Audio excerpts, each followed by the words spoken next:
Que faire des mômes? Que faire des mômes? Que faire des mômes? Que faire des mômes? Que faire des mômes? Que faire des mômes? Que faire des mômes? Que faire des mômes? Eric Couder. Bonjour à tous, c'est Eric Couder. Je suis très heureux de vous retrouver pour un nouveau numéro de Que faire des mômes, votre rendez-vous 100% famille. Au sommaire, dans quelques instants, la rubrique Allô parlons jeunesse. Je téléphonerai à Julie Lenouilly, accompagnante à la parentalité, fondatrice de l'association Timom et du Café des enfants, animatrice des ateliers yoga, éveil corporel, artistique, musical et à l'accompagnement à l'éducation.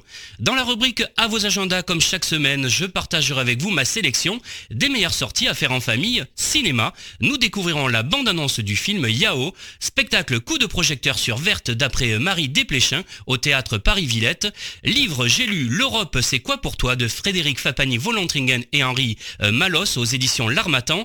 Dans la rubrique Invité, un événement, je reçois pour une interview exclusive le médecin Cédric Wanekpone, lauréat du prix mondial de l'humanisme de la jeunesse 2019.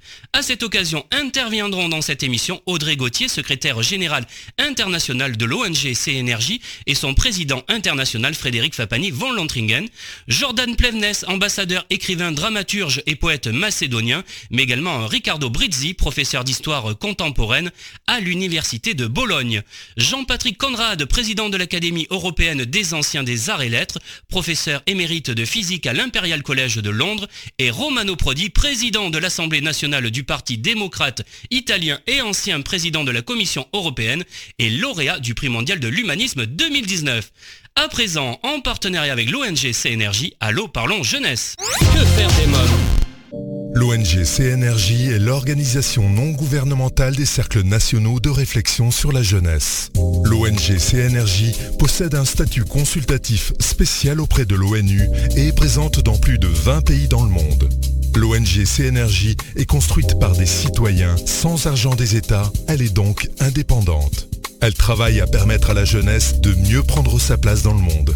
N'hésitez pas à aider l'ONG CNRJ à aider la jeunesse sur www.cnrj.org.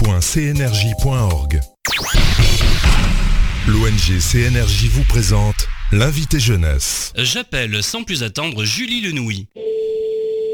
Allô? Oui, bonjour, Julie Lenouilly? Oui, bonjour. Oui, c'est Eric Couder de l'émission Que faire des mômes. Bonjour Eric. Alors vous êtes accompagnante à la parentalité, fondatrice de l'association Timom et du Café des enfants et animatrice des ateliers yoga, éveil corporel, artistique et musical et des ateliers accompagnement à l'éducation. Avant de parler plus largement du Café des enfants, quelques mots sur votre rôle d'accompagnatrice à la parentalité. En quoi ça consiste? Ça consiste tout simplement à essayer de donner des outils concrets aux parents pour les aider dans leur éducation. Tout ce qui permettrait d'harmoniser une petite famille Oui. autour de l'éducation de leurs enfants. Très bien. Alors parlez-nous maintenant de l'association Timom. Quel est le but de cette association? Alors on a voulu créer un lieu qui soit accessible à tous, Oui. aussi bien interculturel qu'intergénérationnel. Chez nous, c'est avant tout un petit salon de thé où on peut manger bio, salé ou sucré à toute heure de la journée. C'est du fait maison. Oui. Et dans le salon de thé, il y a des espaces de jeux en libre accès. Déjà pour que tout le monde soit à l'aise et que quand les parents viennent avec les enfants ou les grands-parents, ils puissent être en autonomie, que les enfants aient plein de jeux à découvrir, puissent solliciter les parents pour jouer avec eux. Et surtout passer un moment serein. Donc les espaces de jeu, il y a l'espace de jeu bébé, Oui. avec un petit tapis d'éveil. Il y a les jeux d'imitation pour les un peu plus grands, cuisine, déguisement, petit garage, atelier de bricolage. Et on a une belle bibliothèque qui va des lectures de 0 à 15 ans, avec une ludothèque qui est en libre accès. Et à côté, tout au fond du café, il y a une grande salle de motricité où là, on organise les ateliers parents-enfants. Ça va du massage au yoga, en passant par l'éveil corporel des plus petits. Oui. Et on leur propose aussi des ateliers créatifs, Montessori. Mais dites-moi, comment Super. est né ce concept de café? C'est né comment?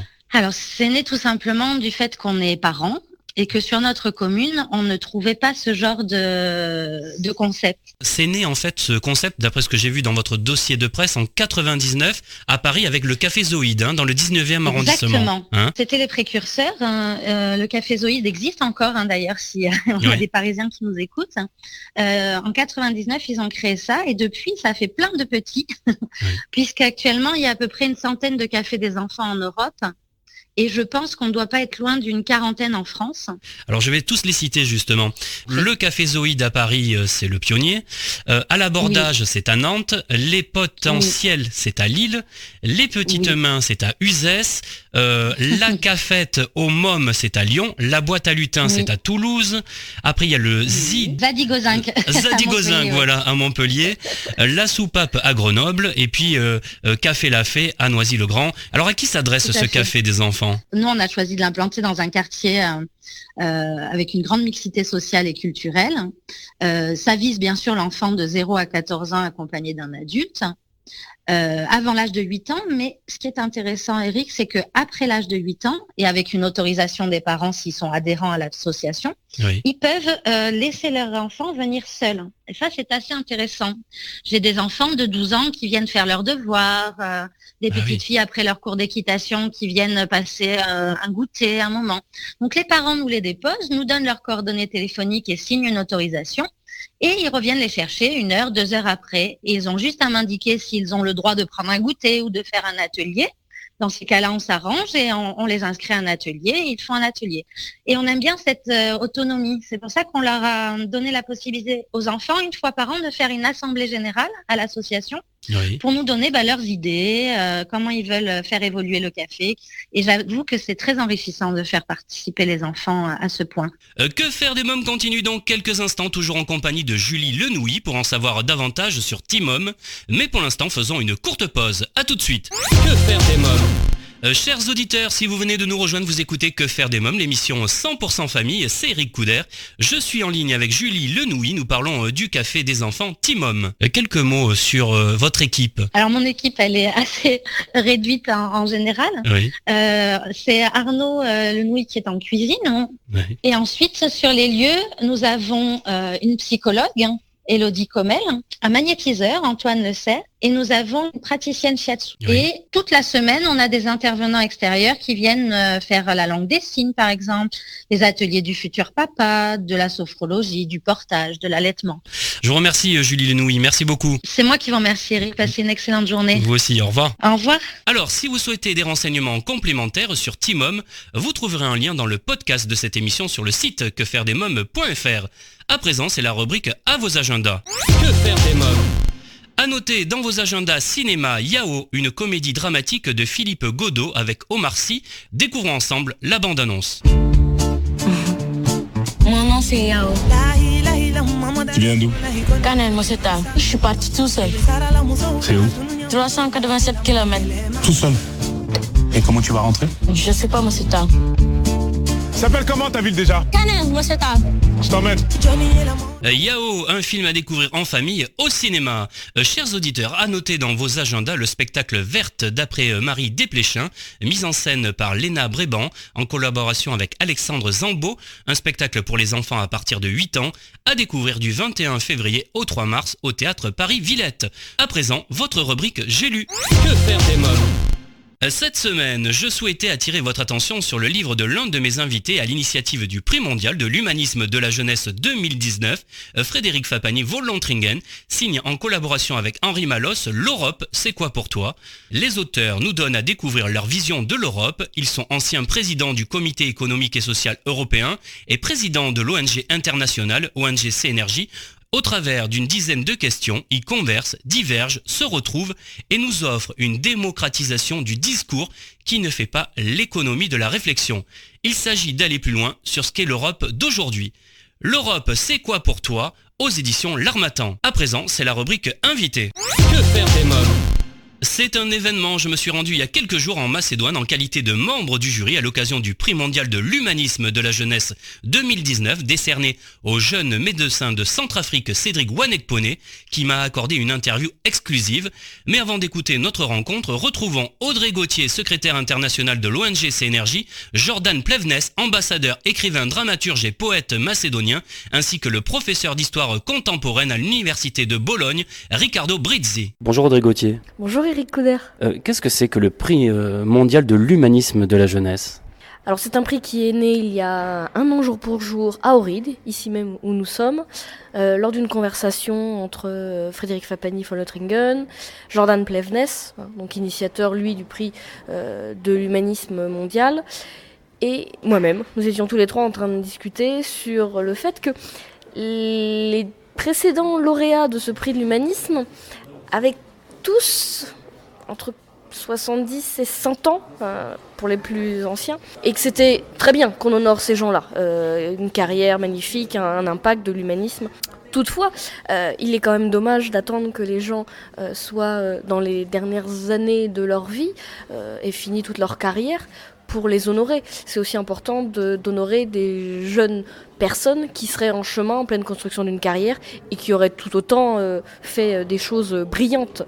De ce constat-là, nous avons décidé de créer un pendant qui se déroulerait en Macédoine, en tant que pays de l'humanisme, et qui serait un prix en direction des jeunes, hommes, femmes, entre 18 et 35 ans, qui aurait fait preuve d'humanisme déjà par des actes, par des attitudes, des discours, des paroles, des parcours de vie. Donc de cette initiative d'il y a un an, nous avons réuni un jury composé de personnes ayant à cœur la question de la jeunesse et de l'enfance, dont vous faites partie. Durant un an, nous avons donc reçu des candidatures, alors étayées par tant les éléments biographiques que des fois des coupures de journaux, des projets, des lettres de motivation. Et un choix a été fait donc cette année entre 4 candidats. Sous quelle forme s'est incarnée cette récompense ? Sous la forme d'une sculpture qui a été réalisée par un sculpteur qui s'appelle Sinisha Noveski. Je vous remercie Audrey Gauthier, merci beaucoup. Bonjour Jordan Plevnes. Bonjour Eric, bienvenue en Macédoine. Merci. Alors pour la Macédoine, quel était l'enjeu d'accueillir à Skopje ce prix international de l'humanisme de la jeunesse ? Le prix de l'humanisme classique existait déjà 12 ans, c'était le 3e lauréat cette année, Romano Prodi. Et quand nous nous sommes rencontrés avec Frédéric Fapani, nous avons discuté au bord du lac d'Ohrid, qui est un des lacs les plus anciens au niveau planétaire. Fapani lance tout de suite une idée que je ne peux pas refuser. Et l'histoire est créée. Il y a une seule chose qui est immortelle, c'est l'humanité. Merci Jordan Plevnes, merci beaucoup. Bonjour Riccardo Brizzi. Bonjour. Que pensez-vous de ce prix de l'humanisme de la jeunesse ? Bon, je crois que c'est un prix très important, surtout parce qu'il est adressé à une jeunesse qui aujourd'hui a des difficultés à percevoir la centralité des valeurs de l'humanisme.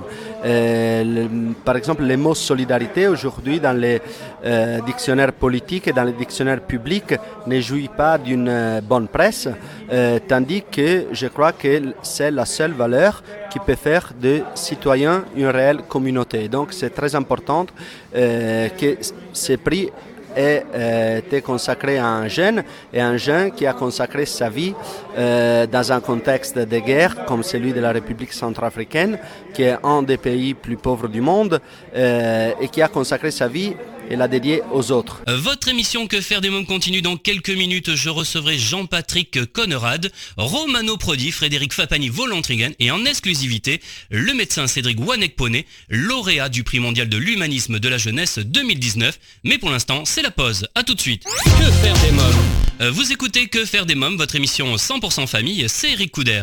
Je me suis rendu en Macédoine à l'occasion de la remise du prix mondial de l'humanisme de la jeunesse 2019, décerné au jeune médecin de Centrafrique Cédric Wanekpone, Pour nous en parler, je reçois à présent Jean-Patrick Conrad, président de l'Académie européenne des sciences, des arts et lettres, professeur émérite de physique à l'Imperial College de Londres, et Romano Prodi, président de l'Assemblée nationale du Parti démocrate italien et ancien président de la Commission européenne et lauréat du prix de l'humanisme 2019, et en exclusivité le lauréat du prix mondial de la jeunesse 2019, le médecin Cédric Wanekpone. Bonjour Jean-Patrick Conrad.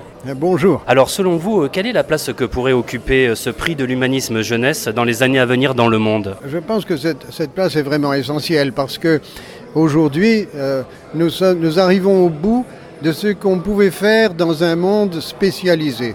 Jusqu'à présent, on a dit aux jeunes, et les conséquences se voient un peu partout, quand vous faites des études, vous allez choisir le sujet que vous allez étudier. Vous serez soit scientifique, soit littéraire, soit artiste, soit dans le marketing. Enfin, on leur a proposé des choses très spécialisées en leur disant chaque fois et vous ne pouvez pas tout savoir. Il est impossible qu'on sache tout.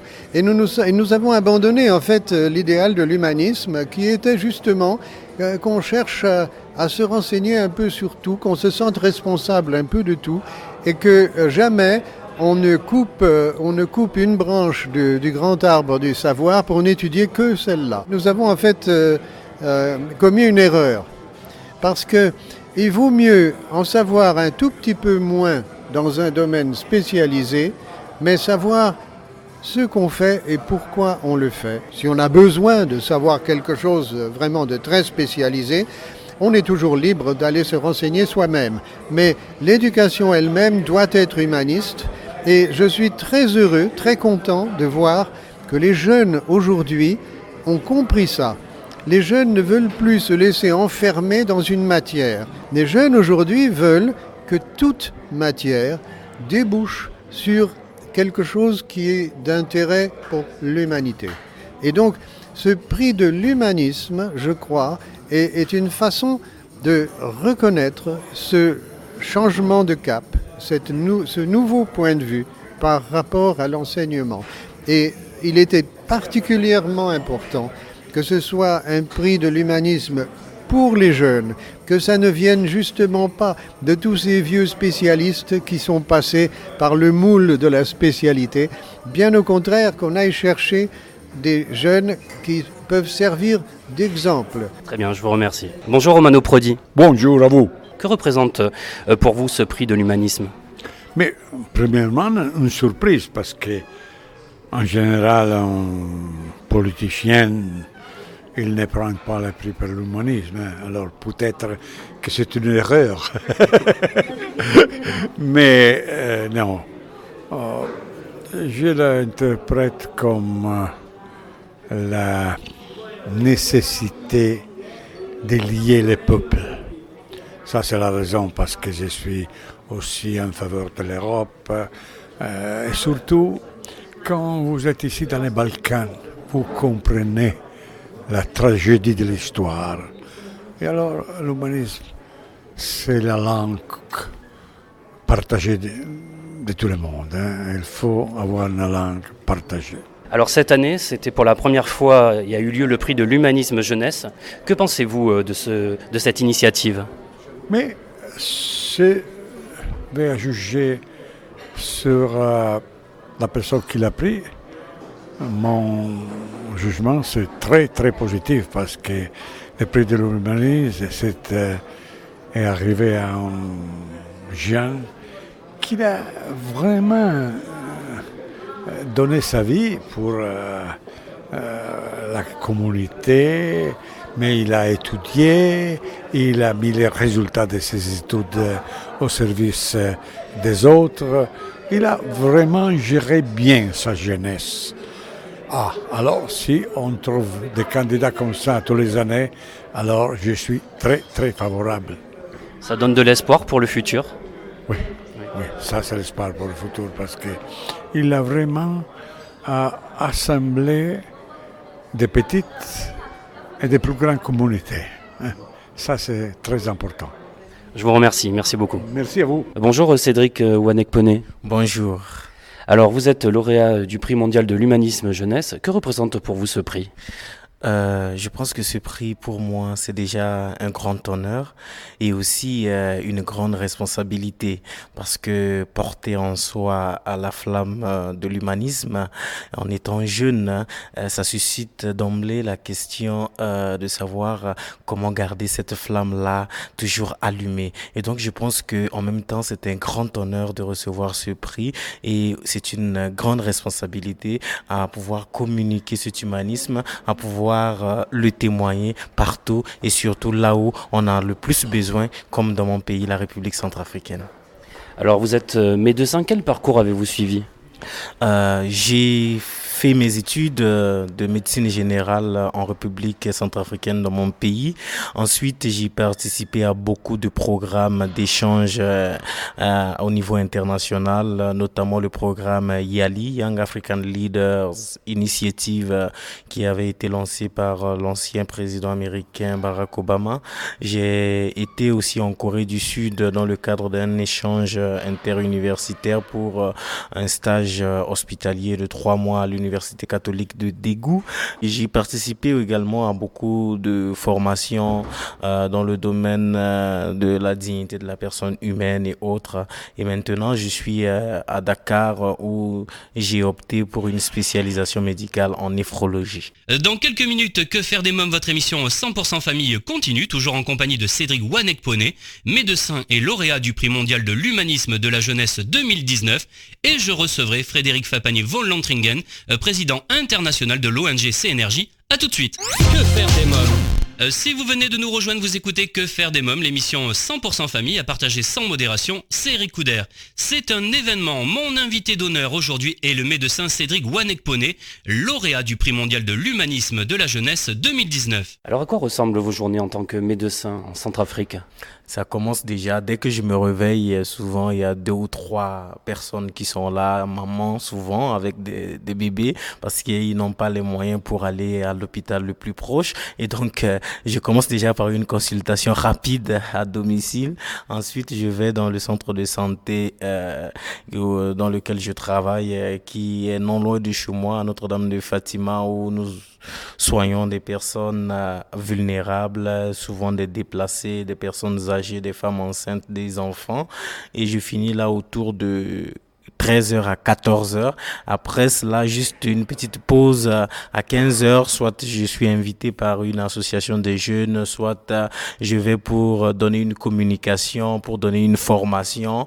Et je finis autour de 18h à la maison. Quand je rentre, souvent c'est des jeunes qui passent pour échanger, pour discuter sur leur vie, le sens qu'ils veulent donner à leur vie, les grandes orientations dont ils ont besoin, les difficultés dont ils font face. Souvent, les samedis et les dimanches, ce sont des journées où je participe à des activités de sensibilisation sur les thèmes qui sont les plus pressants, comme la cohésion sociale, comme la paix, la réconciliation, mais surtout des thèmes touchant à la sexualité des jeunes, à la santé de reproduction, au sens de citoyenneté dans un pays. À quel moment vous avez su que vous vouliez devenir médecin ? Je crois que tout petit, j'avais déjà eu cette inspiration, rien que, j'aime souvent le dire, rien qu'en voyant les médecins à l'époque, parce que nous, quand on était petits et qu'on n'était pas très sages ou on demandait beaucoup, les parents, pour nous calmer, ils disent on va appeler le médecin. Et en disant qu'on va appeler le médecin, nous, on a pensé à l'aiguille, on a pensé à la seringue qu'on va nous injecter. Donc, du coup, on se mettait tout droit dans nos bottes.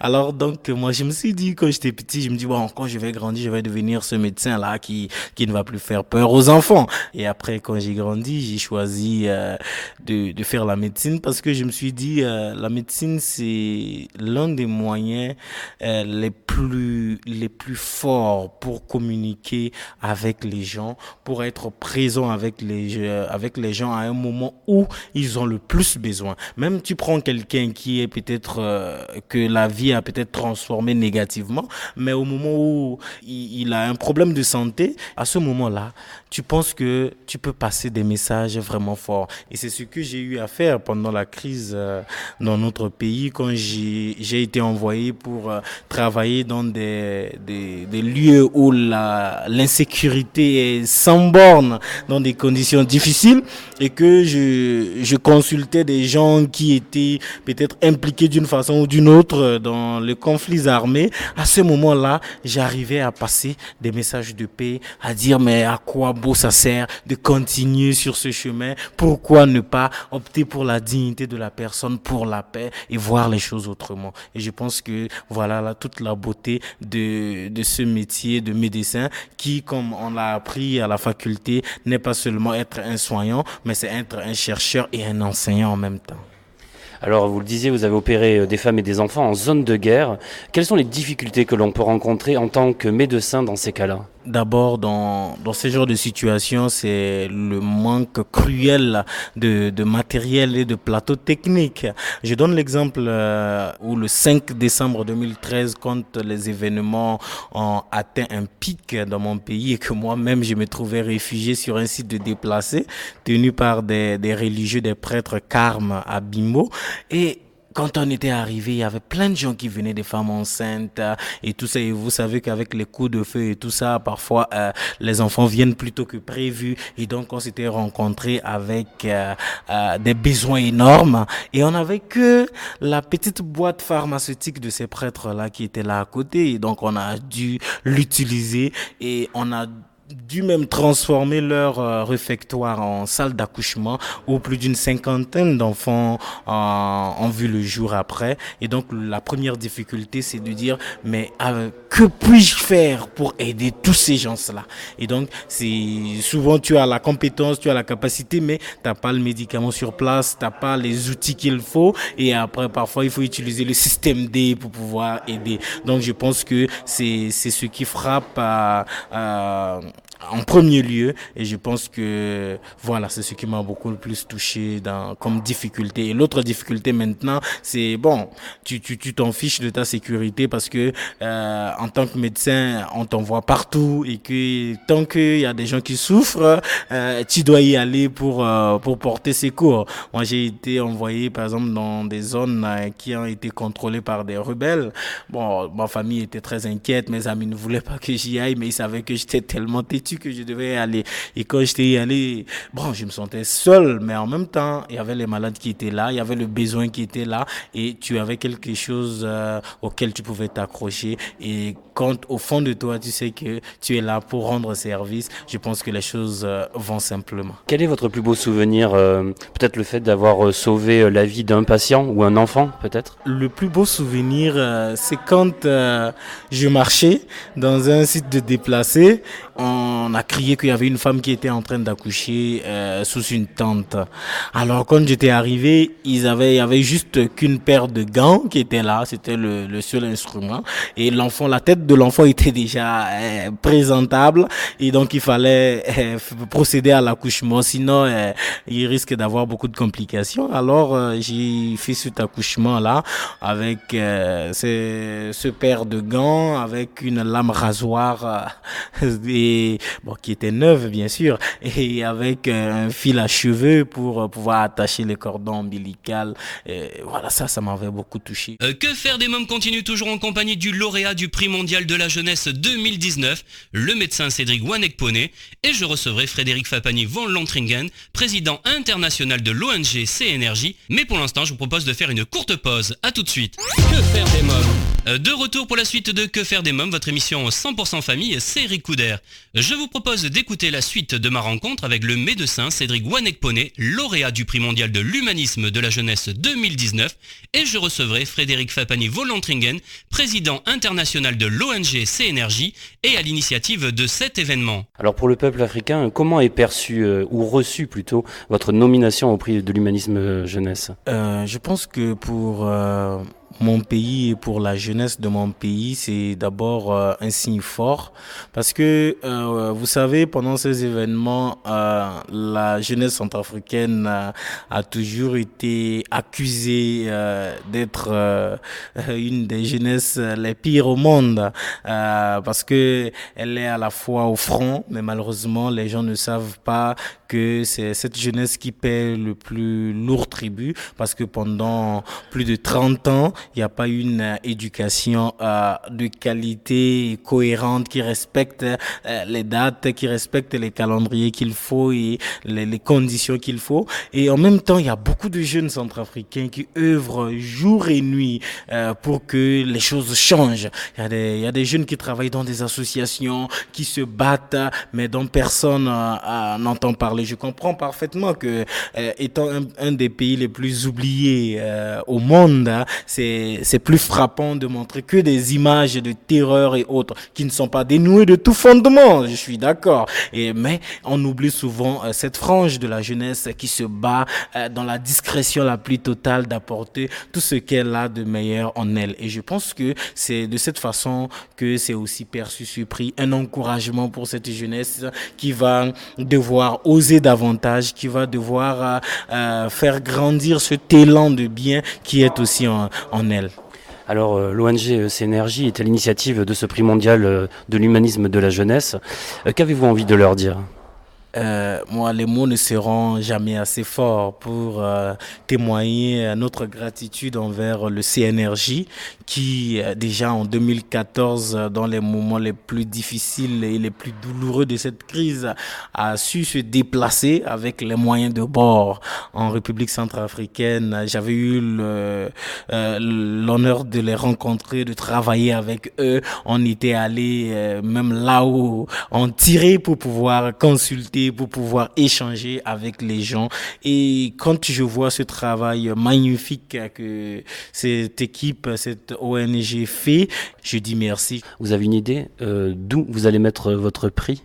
C'est une question bien difficile, mais simple à la fois, parce que ce prix, je crois, je vais rendre ce prix à la jeunesse centrafricaine. C'est à cette jeunesse que je vais appeler à pouvoir s'associer à moi pour garder la flamme de ce prix allumée. Et je pense que ce prix, je le déposerai à Fatima, à un endroit où il y a eu tellement de massacres, où même des églises ont été attaqués, des lieux de culte, tant chrétiens et musulmans tout autour ont été attaqués. Donc je pense que c'est là où ce prix devra être pour que ça soit une source d'inspiration pour la jeunesse centrafricaine, d'Afrique et du monde. Je vous remercie Cédric Wanekpone, merci beaucoup. C'est moi qui vous remercie. Bonjour Frédéric Fapani von Lontringen.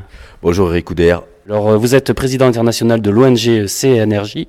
Quel bilan faites-vous aujourd'hui sur ce premier prix mondial de l'humanisme jeunesse ? Alors finalement, ce prix jeunesse s'est intégré dans une espèce de synergie qu'il y avait un peu sur place. Alors quand je dis sur place, c'est en Macédoine.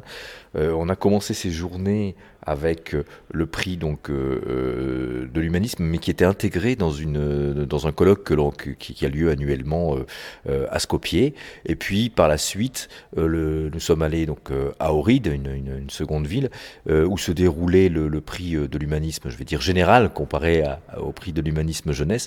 Et là encore, il a été rappelé l'importance du prix jeunesse. Quel était l'enjeu pour le CNRJ qui est à l'initiative de ce prix mondial de l'humanisme jeunesse ? D'abord, c'était de manière pragmatique, c'était comme on dit, le prix, c'est de permettre à un jeune qui a un parcours assez conséquent. Là, on voit bien quand on lit un peu la biographie, quand on discute un peu avec Cédric Wanekpone, que là, il y a un talent particulier. Et souvent, les prix, les récompenses arrivent tardivement dans la vie. Et donc, grâce à la mise en place de ce prix, le CNRJ permet de pousser les gens qui sont dans les institutions à réfléchir un peu autrement, à savoir reconnaître, aider, valoriser, donner des prix à des gens, même quand ils sont jeunes dans la carrière. Parce que finalement, même si il faut parfois attendre toute une vie pour savoir vers quoi les gens se dirigent. Il y a aussi des personnes qui, des 30 ans, même peut-être avant, ont fait des choses tellement merveilleuses que ça mérite. Donc le premier objectif, c'était ça, c'était faire naître un peu un intérêt nouveau sur la jeunesse. Bon, c'est assez symbolique, mais à la fois très réel, puisque là on l'a fait réellement, et puis que ça a été intégré dans des dispositifs importants.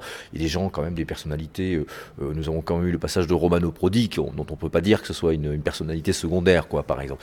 Donc le deuxième objectif aussi est un objectif de communication sur cette question, donc ça dépasse le prix elle-même de la place de la jeunesse. C'est un deuxième niveau. Et le dernier niveau, c'est pour nous faire encore connaître sur cette question-là, parce qu'il nous reste un gros travail de notoriété à faire, voilà, dont je ne suis pas dupe. Je sais que j'ai beaucoup à travailler encore.